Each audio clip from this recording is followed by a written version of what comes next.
చలో అందరికీ శనార్థులలో టీవీ5 సమర్పించు మాస్ మల్లన్న ముచ్చట్లకు స్వాగతం. వచ్చేసిండు మీ నర్సికాక. ఇక అరుచుకుందాం రారులా అయ్యల్టు మోక. ఏం కాంగ్రెస్ సర్కార్ ఉన్న జామ లేదు లేని జామ లేదు, నీళ్ళని గట్టుపోతుంటే గిట్టు సపోర్ట్ చేసేది లేదా? గా పొద్దు మా కారు పార్టీ ఉండగా ఎంత ముద్దుగుండే మేము అంతా దిద్ది దీపం పెట్టినాం 10 ఏళ్ళు. ఈ కాంగ్రెస్ వాళ్ళు ఏం చేస్తున్నారని మాజీ మంత్రి హరీష్ రావు గట్టిగా అనుకొచ్చిండు అనుకో రాదురి. ఇక అటు కేంద్ర మంత్రులు పేరుకిద్దరు ఉన్నారు బీజేపీ పార్టీ నుంచి, కానీ వాళ్ళు కూడా ఉన్న జామ లేదు లేని జామ లేదు. ఏమిటికాయ అంటే వస్తున్నా ఓ రామశిల్క అని, ఉన్నవా అంటే ఉన్నా, తిన్నవా అంటే తిన్నా, పన్యవా అంటే పన్యా. ఈ బీజేపీ మంత్రులు ఎందుకున్నారు? ఈ కాంగ్రెస్ సర్కార్ ఏం చేస్తుంది? ఈ తెలంగాణ ఆగమైపోతుంటే నాకేమో ఎక్కలేని కోపం వస్తుంది, కానీ మేము పెద్దగా అధికారంలో లేకపోతే ఎట చేయాలని మంట మీద మాట్లాడిననుకో రాదురి మాజీ మంత్రి హరీష్ రావు. మరి ఆ పొద్దు ఆ ముచ్చటేందో ఒక పార అరుచుకుందాం రారయ్య. ఆయన బాధ ఏందో, ఆయన బుగులేందో, ఆయన దేవులాట ఏందో ఓసారి చూస్తే కాదా? పోదాం రారి. అయ్యో ఏం చేస్తుండ్రో ఏమో గీ చెయ్యి పాటోళ్ళు తెలంగాణ మొత్తం ఆగం చేస్తుండ్రు కదా. మేముంటే ఎంత గమ్మతుండేది, షవ్వా గింతాగం ఉంటదా అని సీఎం రేవంత్ సార్ తీరు మీద హరీష్ రావు ఇక గీ తీరుగా గరమైండు చూడుండ్రి. కృష్ణ నీళ్లు మొత్తం ఏపీ సర్కారుకు ధరలిస్తుంటే రాష్ట్ర సర్కారు మొద్దు నిద్ర పోతున్నదని మండిపడ్డాడు. సర్కారు వైఖరి తెలంగాణ జనాలకు శాపంగా మారింది. బీఆర్ఎస్ అధికారంలో లేకపోవడంతోటే గీ పరిస్థితి వచ్చింది. ఇప్పటికన్నా సర్కారు కళ్ళు తెరాలా, ఏపీ నీళ్లు దోసుకోకుండా అడ్డుకోవాలా? ఎన్నికలకు ముందుగాలా పరమాణం పెడతామని చెప్పిన సీఎం రేవంత్ ఎన్నికలైనాకట పంగనామాలు పెడుతున్నాడని చెప్పి మస్తుగా గరమైంది ఈయనద్దాం పాండ్రి.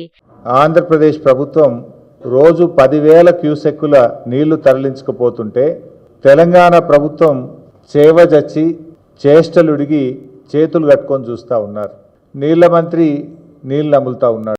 తెలంగాణ భూభాగానికి నీళ్లు మళ్లించిన ప్రభుత్వం బీఆర్ఎస్ ప్రభుత్వం అయితే, చేతగాక నీళ్లు నములుతున్న ప్రభుత్వం ఇవాళ కాంగ్రెస్ ప్రభుత్వం. అగ్గో సూషిన్ రానుల్లా ఇక మొత్తానికైతే కారు పార్టీ పోయినాక తెలంగాణ అంతా బేకార్ అయిందన్నట్టే మాట్లాడుకొచ్చిండు. మరి ఏపీ సర్కారు నీళ్లు తీసుకుపోతుంటే కేంద్ర మంత్రులు ఏం చెప్తున్నారని ఇక హరీష్ రావు అయితే దండుగానే ప్రశ్నించుకొచ్చిండు చూడుండ్రి. ఇక కిషన్ రెడ్డి బండి సంజయ్ ఉండి ఏం లాభమని నిలదీసిండు. బీజేపీ 8 ఎంపీలు 2 కేంద్ర మంత్రులు ఈ రాష్ట్రం నుంచి ఉన్నారు. ఎందుకు? ఎతుకదినదానికా లేక మొత్క సావనికా? దేనికోసం? 8 ఎంపీలు 2 కేంద్ర మంత్రులు ఉంటే ఏం లాభం? కేంద్ర మంత్రిగా కిషన్ రెడ్డి గారు ఉండి ఏం చేస్తున్నారు నేను అడుగుతా ఉన్నా. ఇప్పుడు కిషన్ రెడ్డి గారు మీరు నీళ్లు తెస్తారా లేదా ఆంధ్రప్రదేశ్ ఒత్తిడికో చంద్రబాబు నాయుడు గారు ఒత్తిడికో నీళ్లు నములుతారా? తెలుసుకోవాలి కిషన్ రెడ్డి గారు. మరి అక్కర్రాని ఆ పదవులు ఉంటే ఏం లాభం, లేకపోతే ఏం లాభం? రాష్ట్ర హక్కులు కాపాడలేని పదవులు ఉండి ఏం ప్రయోజనం అని నేను అడుగుతా ఉన్నా. తెలంగాణ నీటి వాటా ధరలించకపోతున్నా అందరు చూసుకుంటా ఊకున్నారు గాని ఇదేం లెక్క? ఇక ఈ ముచ్చటిని చూస్తే మస్తు బాధ అనిపిస్తున్నది. సీఎం రేవంత్ నీటిపారుదల శాఖ మంత్రి ఏం చేస్తున్నారు జనాలకైతే అస్సలు అర్థమైతలేదు అని చెప్పి మొత్తానికైతే గీ తీరుగా మాట్లాడుకొచ్చిండుల్లా. 27 ఏళ్ల తర్వాత ఈరుల్లా ఢిల్లీకి మహిళా 4వ సీఎంగా రేఖా గుప్తా ఇవాళ ప్రమాణ స్వీకారం చేసింది. ఇక ప్రధానమంత్రి మోడీ అలా బీజేపీ పటాలం అందరు అందుకోగా ఇక వాళ్ళ ముందర ప్రమాణ స్వీకారం చేసి ఢిల్లీకి నేను ముఖ్యమంత్రి అయినందుకు చాలా మంచిగా అనిపిస్తున్నది. ఇక మోడీ సాబ్ అంటతోటి ఢిల్లీని మంచిగా బాగా చేస్తాము, ఎట్లా అంటే అట్లా అభివృద్ధి చేసుకుంటాము, ఇక చూసుకొని ఎట్లుంటుందో కథ అని చెప్పని మంచిగా చెప్పుకొస్తున్నది కొత్త ముఖ్యమంత్రి. మరి ఒక్క పారి ముఖ్యమంత్రి గారు ఏమంటారు ఏం సంగతి అని ఆమె నోటి నుంచే ఇందాం. చెప్పుకరామా ముఖ్యమంత్రి గారు. అగ్గో 27 ఏళ్ల తర్వాత హస్తినాల బీజేపీ సర్కారు కొలువుదీరిద్ది. ఢిల్లీ ముఖ్యమంత్రిగా రేఖా గుప్తా ప్రమాణ స్వీకారం చేసిందుల్లా. రామ్లీలా మైదానంలో అట్టహాసంగా జరిగిన ప్రమాణ స్వీకారోత్సవ కార్యక్రమానికి ఇక కావాల్సినోళ్ళు పెద్ద ముత్తైదలు మహారథులు అందరు ధరలొచ్చిండ్రు. ప్రధాని Modi, AP CM Chandrababu, deputy CM Pawan Kalyan సార్లతోనే ఇంకొంతమంది కేంద్ర మంత్రులు, 12 రాష్ట్రాల ముఖ్యమంత్రులు, వివిధ రాష్ట్రాల డిప్యూటీ సీఎంలు, ఎన్డీఏ కీలక నేతలు, ఇంకొంతమంది సినీ పారిశ్రామిక ప్రముఖులు ప్రమాణ స్వీకారోత్సవానికి హాజరైనరు. ప్రమాణ స్వీకారోత్సవ కార్యక్రమానికి బీజేపీ కార్యకర్తలు పెద్ద ఎత్తున ధరలొచ్చిండ్రు చూడుండ్రి.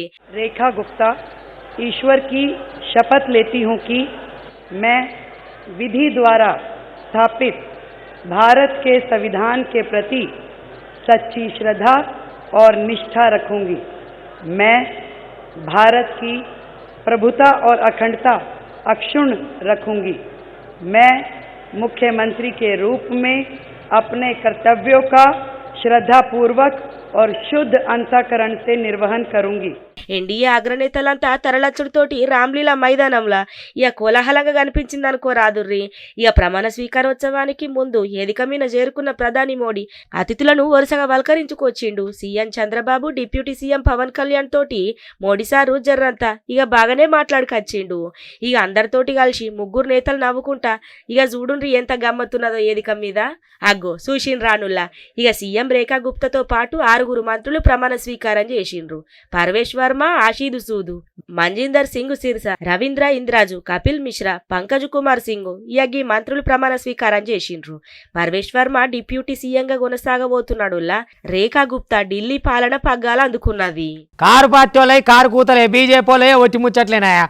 మళ్ళా మా కాంగ్రెస్ అధికారంలోకి వస్తుంది, మేమే అభివృద్ధి చేస్తాము, మాతోటి అయితేనే రాష్ట్రం ముందరికి పోతుంది, ఏమనుకుంటున్నారు ఎట్లా అనుకుంటున్నారు అని కాంగ్రెస్ పార్టీ అధ్యక్షుడు ఉన్నాడు కదా మహేష్ గౌడ్, ఆయన ముచ్చట అంతా ముద్దుగా చెప్పుకొస్తున్నాడు. ఎవరితోటి అవుతుంది 10 ఏళ్ళు కేసీఆర్కి ఇస్తే ఏమైనా చూసిరు కదా, అందుకనే జనం ఇంటికి ఎలా కొట్టిరు. ఇక బీజేపీ వాళ్ళ ముచ్చట అయితే మీకు ఎరుకున్నదేనా, ఇక మీద మెటమెట లోపల లొటలొట అని వాళ్ళు ఏముండదు అని చెప్పని గట్టిగా చెప్పుకొస్తుండే. మరి ఆ ముచ్చట ఏందో అరుచుకుందాం రారి. మహేష్ గౌడ్ సారు మంచిగానే చెప్తాను కదా ముచ్చట. తెలంగాణలో అధికారం మీద బీజేపీ, బీఆర్ఎస్ పగటి కలలుగా అంటున్నాయి. కానీ ఇక వాన్ని ఉత్త కలలే, ఇక కలలు దనుడు తప్ప నిజం చేసుడు లేదు గీల కథ అంతా అని చెప్పి పీసీసీ చీఫ్ మహేష్ గౌడ్ మాట్లాడుకొచ్చిండులా. రాష్ట్రంలో మళ్ళా కాంగ్రెస్ తే అధికారం అని చెప్పి ధీమా వ్యక్తం చేసిండు. 10 ఏళ్ల బీఆర్ఎస్ పాలనలా మొత్తం అవినీతిమయమైంది తెలంగాణ అంతా. గా పార్టీ జనాల విశ్వాసం కోల్పోయింది. ఫామ్ హౌస్ కు పరిమితమయ్యే కేసీఆర్ కు ప్రతిపక్ష హోదా అవసరమా అని ప్రశ్నించుకొచ్చిండు చూడుండ్రి. మీరు 4 ఎంపీలు ఒక కేంద్ర మంత్రి ఉండి బడ్జెట్లో మీరు తెలంగాణకి తీసుకొచ్చినటువంటి సహాయం ఏంటి? గుండు సున్నా, సిగ్గుండాలి అడగడానికి. 4 ఎంపీలు, అందులో ఒక కేంద్ర మంత్రి, ఈ ప్రాంతం కానీ ప్లస్ 8 మంది ఎంపీలు ఉండి 2 కేంద్ర మంత్రులు ఉండి తెలంగాణ రాష్ట్రానికి కేంద్ర బడ్జెట్లో తీసుకొచ్చిన నిధులు ఎంత? గుండు సున్నా.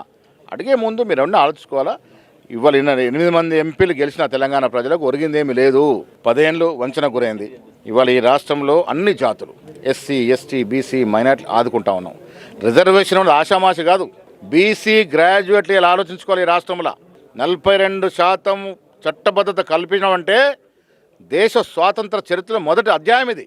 రేవంత్ రెడ్డి గారు కుల సర్వే చేశారంటే ఈ దేశ చరిత్రలో మొట్టమొదటిసారి. హాగో ఇటు బీఆర్ఎస్ ను అటు బీజేపీని కడిగిడిసబెట్టిండు కదా నువ్వు. బీజేపీకి తెలంగాణలో ఓట్లు అడిగే అర్హత లేదు.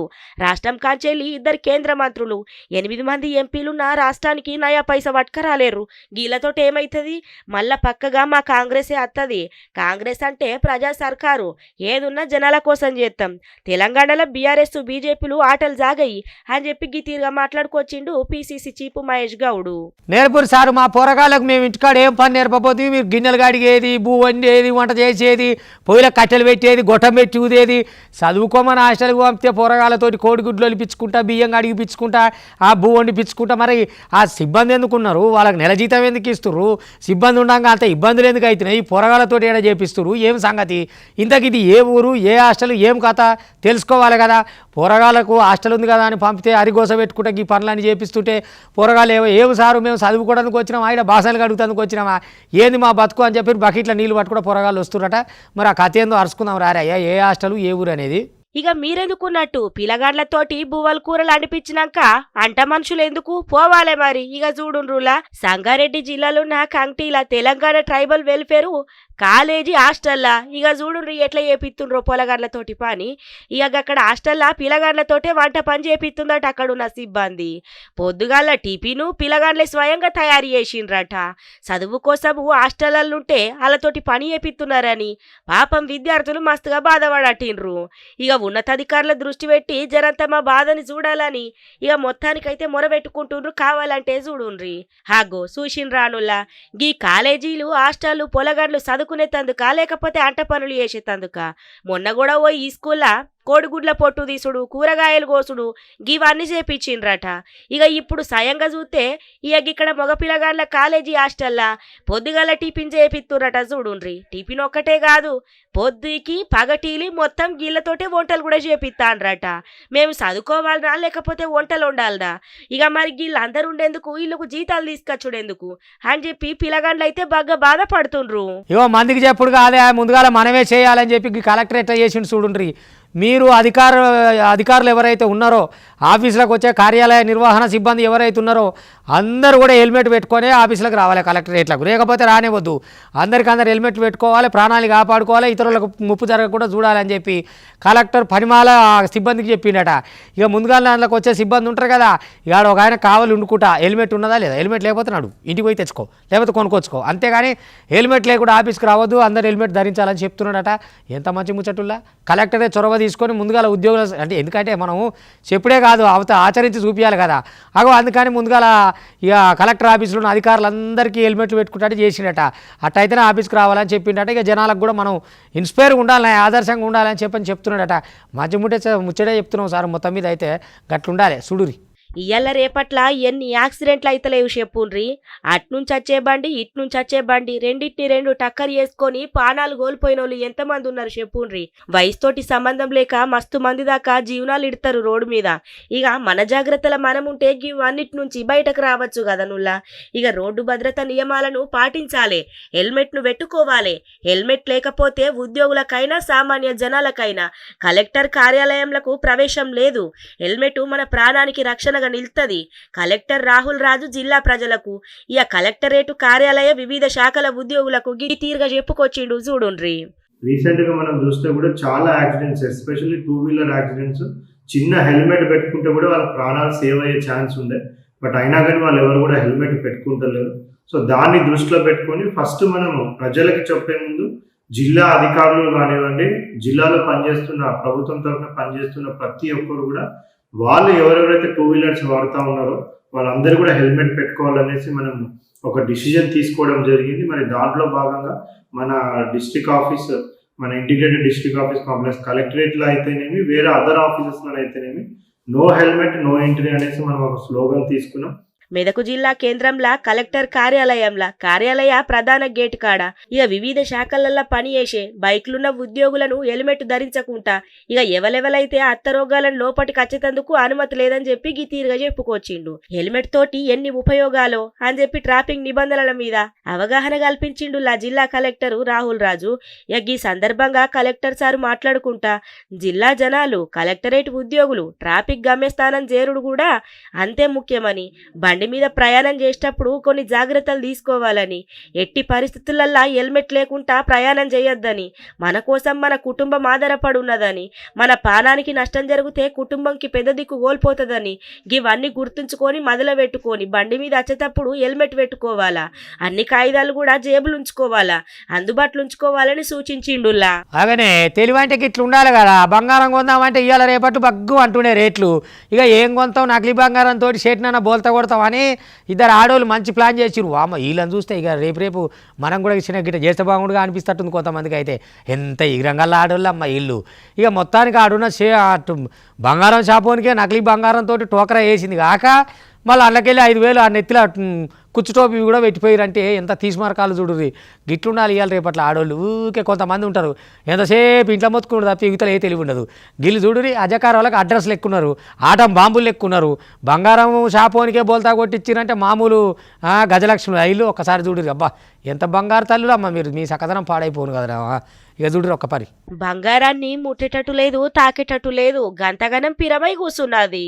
ఇక కానీ గిదిన్నే మోక వేసుకొని నకిలీ బంగారం తోటి కూచుటోపి పెట్టిండ్రు చూడుండ్రి. నెల్లూరు జిల్లా ఉదయగిరిలా ఇద్దరు ఆడోళ్ళు నకిలీ బంగారం తోటి ఓ బంగారం దుకాణం కాడికొచ్చి గా యజమానికి కూచుటోపి పెట్టిపోయిండ్రులా. ఉదయగిరి పట్నంలో నా ఓ బంగారు దుకాణం కాడికి ఇద్దరు ఆడోళ్ళు నకిలీ బంగారాన్ని పట్టుకొచ్చిండ్రట. బంగారు వస్తువులతోటి 5,000 రూపాయల పైసలు కూడా ఎత్తుకొని పోయిండ్రట చూడుండ్రి. ఇక గీ ముచ్చట లేటుగా తెలుసుకున్న గా దుకాణం యజమాని జల్లెడ పట్టిండు పాపం గల్లెడన కనబడతారేమో అని.